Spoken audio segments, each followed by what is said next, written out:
দ্বিতীয়বার ক্ষমতায় ফিরেই কঠোর অভিবাসন নীতি কার্যকর করেছিলেন ডোনাল্ড ট্রাম্প। অবৈধ অভিবাসীদের গণবিতাড়ন, গ্রেপ্তার এবং অবৈধ প্রবেশের উপর বিধিনিষেধ আরোপ করা হয়েছে, আর এতেই হু হু করে কমেছে অভিবাসীর সংখ্যা।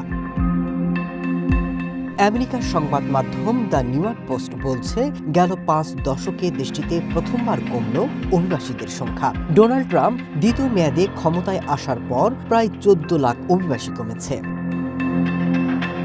অন্যদিকে কমেছে অবৈধভাবে সীমান্ত পারাপারও। বর্তমানে প্রতি মাসে দেশটিতে ঢুকছেন 5,000-এরও কম মানুষ। বিগত শাসনামলে অনেকে আমেরিকার ভূখণ্ডে প্রবেশ করতে পারলেও পুরোপুরি সেই সুযোগ বন্ধ করে দিয়েছেন ট্রাম্প। এছাড়া আশ্রয় প্রার্থী, বিদেশি শিক্ষার্থী এবং ভিসাধারীদের জন্য কঠোর হচ্ছে নিয়মকানুন।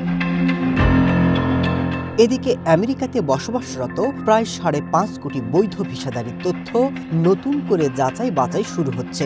দেশটির পররাষ্ট্র দপ্তরও বলছে, 5.50 কোটি ভিসাধারীর বিরুদ্ধে অপরাধের তদন্ত চলছে, যাদের অধিকাংশ 4 বছরে ভিসা পেয়েছেন। এর মধ্যে ভিসা মেয়াদোত্তীর্ণ হয়ে যাওয়া, অপরাধমূলক কর্মকাণ্ড, জননিরাপত্তায় হুমকি, যে কোনো ধরনের সন্ত্রাসী কার্যকলাপে জড়িত কিংবা যে কোনো সন্ত্রাসী সংগঠনকে সহায়তা করার মতো বিষয় যাচাই চলছে। ভিসার সত্য লঙ্ঘন করার প্রমাণ পাওয়া গেলে তাদের আমেরিকা থেকে তাড়ানো হতে পারে।